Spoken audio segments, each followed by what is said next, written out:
Introduction. Many teachers, including myself, enter the classroom carrying memories of how we were taught to read or how our own children learned to read. Those experiences often shape our instincts as educators, sometimes without us even realizing it. However, research has shown that what feels familiar is not always what is most effective, especially when it comes to reading instruction. Reading is not a natural process that develops automatically. It is a complex skill that must be explicitly and systematically taught. Hogan and Smart 2020. Decades of interdisciplinary research in education, psychology, and neuroscience have identified specific instructional practices that significantly improve reading outcomes for all students, including those with dyslexia and other learning differences. Dutton 2013. The purpose of this presentation is to inform parents about the science of reading, explain the 5 essential components of effective reading instruction, and demonstrate how these components guide my instructional approach in the classroom and can be reinforced at home. By grounding reading instruction in evidence-based practices rather than tradition or intuition, we can ensure that all children are given the tools they need to become confident, capable readers. Hogan and Smart 2020. Why reading instruction matters. Many of us assume children will naturally learn to read the way they learn to speak, but reading doesn't develop automatically. Hogan and Smart 2020. The brain has to be taught how to connect sounds, letters, and meanings. While teachers often rely on how they themselves learned to read, research shows that personal experience doesn't always align with what actually works best for children. Dutton 2013. What is the science of reading? The science of reading is not a program. It's a body of research from neuroscience, psychology, and education. It explains how the brain learns to read and what instructional practices help children become skilled readers. These findings come from decades of research and are especially important for students with dyslexia, language differences, or reading difficulties. National Reading Panel, NRP 2000. The Big Five of Reading. The National Reading Panel 2000 identified 5 essential components of effective reading instruction, often called the Big Five. These skills work together and must be taught intentionally. When one is missing, reading development becomes much harder for students. Phonemic awareness. Phonemic awareness is the ability to hear and manipulate sounds in spoken words without looking at letters. For example, hearing that cat has 3 sounds.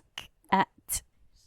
This skill is entirely oral and is a critical foundation for later reading success. Children who struggle here often struggle later with decoding. Reading Rockets, no date. Phonics. Phonics teaches children how letters and letter patterns represent sounds. This is how students learn to decode unfamiliar words and spell accurately. Research shows that systematic and explicit phonics instruction is especially effective for beginning readers and struggling readers. NRP 2000. Fluency. Fluency is the ability to read accurately, smoothly, and with expression. When students read fluently, they don't have to focus all their mental energy on decoding words, which allows them to focus on meaning. Fluency develops through guided practice, repeated reading, and teacher modeling. Reading Rockets, no date. Vocabulary. Vocabulary plays a major role in reading comprehension. Children cannot understand what they read if they don't know what the words mean. Vocabulary grows through direct instruction, rich conversations, read-out-louds, and repeated exposure to new words in meaningful contexts. NRP 2000.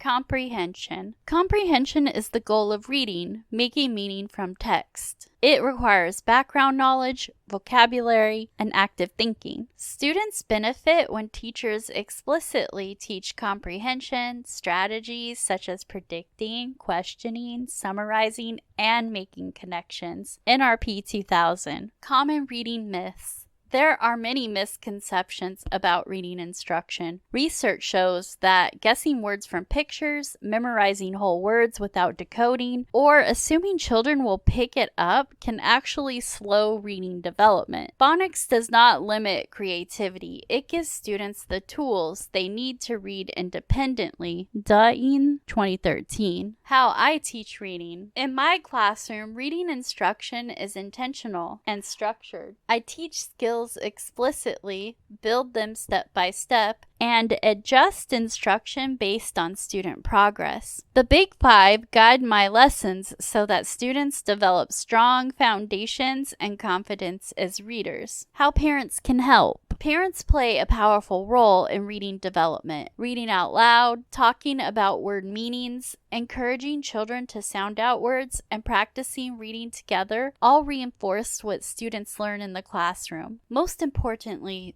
celebrating effort builds motivation and confidence. As we come to the end of this presentation, I want to return to the central idea we began with. Reading is not a skill that develops naturally. It is a complex process that must be explicitly and systematically taught using research-based practices. The science of reading provides a clear framework for understanding how children learn to read and what instruction is most effective. By grounding reading instruction in the 5 essential components, phonemic awareness, phonics, fluency, vocabulary, and comprehension, we move beyond tradition or personal experience and toward practices that support all learners. The purpose of this approach is not to teach children how to read, but to ensure that every child is given equitable access to literacy and the opportunity to become a confident, independent reader. By working together, teachers and families can ensure every child develops the tools that they need. Thank you for your support. Please take a few moments to look over the sources for this presentation. Thank you.